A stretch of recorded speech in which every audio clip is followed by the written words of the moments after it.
Hola doctores, ¿cómo están? Bienvenidos a un nuevo video de Punto ENAR. Compañeros, el día de hoy vamos a ver patología prostática, específicamente hiperplasia prostática benigna. Un tema yo lo considero 5 estrellas porque se pregunta todos los años y la verdad es que es un tema muy sencillo. Solamente hay que aprendernos bien la estadificación, el tratamiento y las definiciones. Es todo, compañeros. Así que para no hacer más larga esta clase, iniciamos. Empezamos con hiperplasia prostática, un tema que es 4 estrellas. Hay que aprender a hacer bien el diagnóstico diferencial con cáncer de próstata y la realidad es que es muy sencillo. La vamos a definir como una enfermedad progresiva de origen hormonal. Y aquí, compañeros, este datito va de memoria, por favor. La dihidrotestosterona, que es el producto de la acción de la enzima 5-alfa reductasa sobre la testosterona, es la responsable. Entonces, si en el examen les llegaran a preguntar cuál es la hormona responsable de una hiperplasia prostática, ustedes van a responder que es la dihidrotestosterona. Esto, por favor, que no se les olvide. Y compañeros, ¿cuándo vamos a decir que estamos ante una hiperplasia? Cuando hagamos una detección microscópica de esta hiperplasia, cuando nosotros a través del tacto rectal o ultrasonido detectemos un aumento de volumen prostático o que tengamos signos y síntomas prostáticos. ¿Cuáles van a ser, compañeros? Disuria, poliarquiuria, nicturia, todos los datos que nos hablen de una obstrucción. ¿De acuerdo, compañeros? Ahora, lo más importante de esta diapositiva es lo que se les pone en este recuadro. Este cuadrito azul significa que es importante, ¿sale? El carcinoma, si es que estamos hablando de un cáncer de próstata, se va a desarrollar en la zona periférica de la próstata. Y en cambio, la hiperplasia prostática benigna se desarrolla en la zona transicional, ¿de acuerdo? Esto por favor también que no se les olvide. En la zona periférica es el cáncer y en la zona transicional es la hiperplasia prostática. Con respecto a la epidemiología, compañeros, es un problema de salud pública, al menos en el adulto mayor. ¿Por qué? Porque en personas de 60 años, la mitad van a tener una hiperplasia prostática benigna. Y a los 85 años, el 90% de la población. Así que, compañeros médicos, hombres, probablemente nosotros tengamos hiperplasia prostática benigna en unos 40 o 50 años. ¿De acuerdo, compañeros? Los síntomas se empiezan a presentar generalmente entre los 60 y 65 años. Pero obviamente cuando ya hay síntomas, significa que la hiperplasia ya va algo avanzada. Entonces, compañeros, insistir en la prevalencia es bastante alta, 50% a las personas de 60 años y 90% a las personas de 85 años es muy alto. Dentro de los factores de riesgo, compañeros, tenemos edad avanzada, más de 60 años ya es un alto riesgo, pero en el caso clínico les van a poner a un paciente con dislipidemia, niveles altos de colesterol, con una glucosa en mal control, síndrome metabólico, es decir, hipertenso, obeso, y se ha asociado mucho a la raza negra. Pero compañeros, ya sabemos que en nuestro medio la raza negra es minoría, entonces epidemiológicamente hablando no es tan significativo. Así que por esta razón no se los van a preguntar. Pero en temas de cáncer de próstata sí hay que tener en consideración la raza, pero bueno, eso ya lo comentaremos en su momento. También, compañeros, la dieta alta en proteína y grasa de origen animal se considera un factor de riesgo. Cuadro clínico, compañeros. Debemos saber que los síntomas del tracto urinario inferior se dividen en tres. en síntomas de vaciamiento, postmiccionales e irritativos. Los de vaciamiento, compañeros, son lógicos. Una disminución del flujo de orina, orina intermitente, esfuerzo miccional, goteo terminal, flujo de orina dividido y tenesmo vesical. Generalmente, compañeros, son los que más van a ser característicos de esta patología. Sobre todo, compañeros, la disminución de flujo de orina, o dicho de otra forma, la disminución de chorro. También tenemos postmiccionales, que aquí entra el goteo postmiccional y la sensación de vaciado incompleto. Y finalmente tenemos los irritativos, que es urgencia urinaria, nicturia, polaquiuria, dolor suprapúbico e incontinencia. De estos, compañeros, los más frecuentes es la nicturia, que nos está hablando de un síntoma irritativo, y la disminución del chorro, que es un síntoma de vaciamiento. Ahora, ¿es importante aprenderme esta clasificación? No, compañeros. Solo recordar que se dividen en estos tres, en vaciamiento, postmiccional e irritativo, y que los dos síntomas más frecuentes es nicturia y disminución del chorro. Y compañeros, de esta manera, identificar un caso clínico es muy sencillo. Como ya les había dicho, va a ser un paciente de 60 años con obesidad, dislipidemia, diabético de mal control, que inicia con disminución del chorro, un goteo postmiccional, tenesmo, sensación de vaciado incompleto y nicturia. Y eso, compañeros, es más que suficiente para que ustedes lleguen al diagnóstico de una hiperplasia prostática benigna. Por eso les digo que es un tema muy sencillo y muy rentable, porque son síntomas muy característicos. Vamos a entrar a la parte más importante del tema, compañeros, la que más les va a dar puntos, y es la evaluación de los síntomas del tracto urinario inferior.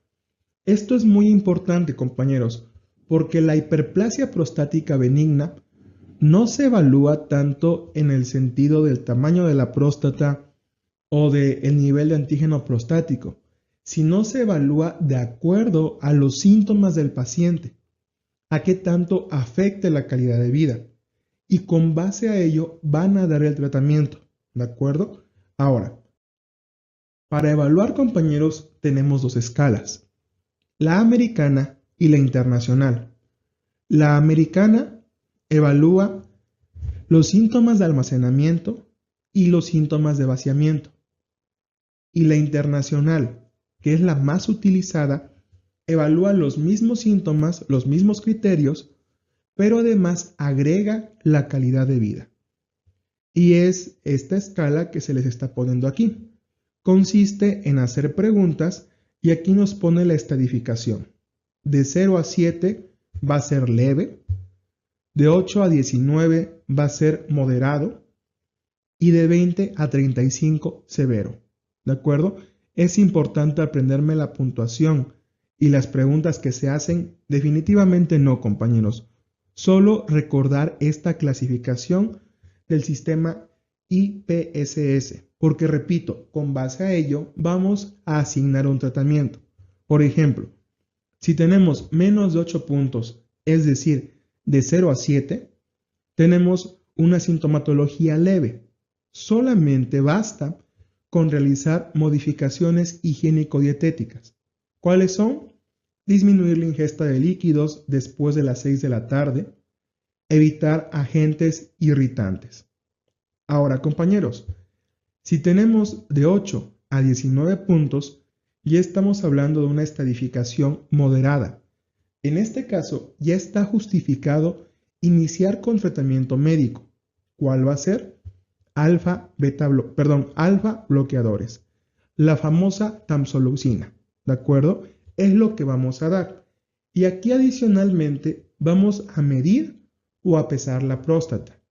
Si pesa más de 40 gramos o mide más de 40 centímetros cúbicos, debemos agregar 5 alfa reductasa, es decir, otro fármaco. ¿Por qué? Porque los 5-alfa reductasa disminuyen el tamaño de la próstata hasta en un 20%.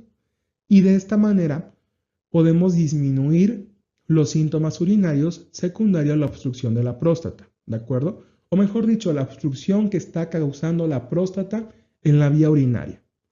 Y compañeros, más de 20 puntos ya lo estadificamos como severo y aquí se tiene que evaluar una alternativa quirúrgica. Entonces, compañeros, sí es muy importante recordar la estadificación y los pasos a seguir dependiendo del sistema IPSS. ¿Por qué, compañeros? Porque a ustedes les van a poner un caso clínico como el que ya habíamos mencionado, de un paciente de 60 años con disuria, poliarquiuria, tenesmo, disminución de chorro, y les van a poner siempre el IPSS. Y ustedes tienen que dar el tratamiento con base a este. Independientemente de que en el caso clínico les pongan un paciente que tiene muchísimos síntomas, si el IPSS sale con menos de 7, lo único que hay que hacerle son cambios en el estilo de vida. Ahora, si en el caso clínico casi no les ponen nada, pero el IPSS sale de 17 puntos y la próstata pesa más de 40 gramos, pues va a tratamiento doble, ¿sale? Alfa, bloqueadores y 5-alfa reductasa. Esto, compañeros, que no se les olvide porque es lo más importante. Ahora, compañeros, la historia clínica. Siempre debemos examinar el pene para descartar otras causas, ya sea fimosis, estenosis del meato u otras lesiones. Y también vamos a revisar la región suprapúbica para detectar signos de distensión vesical. Generalmente estos pacientes están bastante distendidos y se siente el globo vesical. Si les llegaran a preguntar cuál es el estudio confirmatorio o el estándar, va a ser la biopsia transrectal de próstata. Sin embargo, generalmente no se hace en pacientes con una simple hiperplasia, ¿sale? También va a depender mucho del resultado del antígeno prostático, y ahorita lo vamos a mencionar. Bien, ¿qué otros estudios debemos hacer además de la historia clínica? Vamos a hacer un ultrasonido vesical, vamos a medir orina residual y el tamaño prostático, para que con base a esto demos el tratamiento. Ya sabemos, si tenemos más de 40 centímetros cúbicos, vamos a agregar 5-alfa reductasa. ¿De acuerdo? También podemos solicitar una flujometría, sobre todo en pacientes en los que se sospeche una obstrucción urinaria baja. ¿De acuerdo? ¿Cuándo vamos a decir que es normal esta flujometría y cuándo decimos que está alterada? Normal, compañeros, si tiene más de 15 mililitros por segundo. Y va a ser patológica cuando tenga menos de 10 mililitros por segundo. Y finalmente, compañeros, el examen rectal sigue teniendo mucha validez diagnóstica. Vamos a evaluar las características de la próstata, tanto el tamaño, la forma, la simetría, textura y consistencia. Y sí es importante recordar cuáles son las características de una hiperplasia prostática. Muchos autores la describen como la punta de la nariz, es decir, se siente un poco crecida, pero es blanda y conserva su simetría, ¿de acuerdo? Si ya tuviésemos una consistencia pétrea, dura, pensaríamos más en un cáncer de próstata. ¿De acuerdo, compañeros? Entonces, en recapitulación, gold estándar, biopsia, se tiene que hacer un ultrasonido para medir la orina residual y medir la próstata, la flujometría en los que se sospeche obstrucción urinaria baja y el examen rectal de rutina. Bien, compañeros, vamos a la parte más importante del diagnóstico, que es el antígeno prostático. Aunque, compañeros, quiero que se den cuenta de algo. El antígeno prostático no lo vamos a solicitar para confirmar una hiperplasia prostática benigna. Para eso ya hicimos el IPSS y ya hicimos un ultrasonido. El antígeno prostático lo vamos a solicitar para descartar algún tipo de cáncer. ¿De acuerdo, compañeros? Entonces, Si les llegan a preguntar dónde es producido este antígeno prostático, ustedes deben responder que en el epitelio ductal de la próstata. ¿Y cuáles son las indicaciones para realizarlo? Principalmente en dos grupos de pacientes. Primero, aquellos que tengan datos de obstrucción vesical, los que ya mencionamos en un inicio, disminución del chorro, nicturia, poliaquiuria, etc. Y en segundo lugar, aquellos a los que se les hizo un tacto rectal y tuvieron un resultado anormal, una próstata crecida o una próstata de consistencia pétrea, ¿de acuerdo? A ellos se les va a hacer este antígeno prostático específico. Ahora, ¿cuáles son los valores normales y cuál es el punto de corte? De manera universal, compañeros, y es el que quiero que se aprendan de memoria, es 3.5. Sin embargo, sí lo podemos dividir por grupo de edad. A lo mejor no se los preguntan por grupo de edad. Les repito, se los van a preguntar como el valor universal, como 3.5. ¿De acuerdo? Entonces, compañeros, si tenemos más de 4 en un antígeno prostático específico, debemos realizar estudios complementarios para descartar algún cáncer, como un antígeno prostático libre, ¿de acuerdo? Y si tenemos más de 10, inmediatamente debemos derivar a segundo nivel para que se realice la biopsia, ¿de acuerdo? También en pacientes de 4 y 10 vamos a derivar a segundo nivel sin hacer biopsia. Con más de 10 a segundo nivel y con biopsia. Eso, compañeros, que nunca se les olvide. Y vuelvo a insistir, el antígeno prostático, más que para diagnosticar una hiperplasia, es para descartar un cáncer, porque un valor negativo de AP estaría descartando automáticamente un cáncer. ¿De acuerdo, compañeros? Entonces, esta diapositiva también hay que aprenderla y recordar los puntos que ya se mencionaron. Y bien, compañeros, ya lo habíamos mencionado. Para el tratamiento, si tenemos un IPSS, que recuerden que con base a esta escala, nosotros vamos a dar un tratamiento. Si tenemos un IPS moderado, vuelvo a repetir, de 8 a 19, vamos a dar bloqueadores alfa 1, es decir, la famosa tamsulosin. Esto, compañeros, ayuda a mejorar la micción, porque de alguna u otra forma relaja la musculatura lisa. Sin embargo, no disminuye el tamaño de la próstata, ¿de acuerdo? Ahora, si ya tenemos una próstata mayor de 40 mililitros, 40 centímetros cúbicos o 40 gramos, el 40 es el número mágico, vamos a agregar además inhibidores de la 5-alfa reductasa. ¿Por qué, compañeros? Porque estos sí reducen el tamaño de la próstata hasta en un 20% después de 6 meses de uso crónico. ¿Qué fármaco, compañeros? Principalmente finasteride, 5 miligramos al día. Entonces, compañeros, vamos a poner los escenarios clínicos. Les ponen a un paciente con un IPSS menor a 8, solamente vamos a dar cambios en el estilo de vida. Si tenemos entre 8 y 19, vamos a dar solamente tamsulosin. Si tenemos de 8 a 19, pero con un volumen mayor a 40, agregamos además de la tamsulosin un inhibidor de la 5-alfa reductasa. Ahora, compañeros, si tenemos un IPSS mayor a 20, debemos considerar el tratamiento quirúrgico. El tratamiento quirúrgico es muy fácil de recordar porque solamente tenemos dos opciones.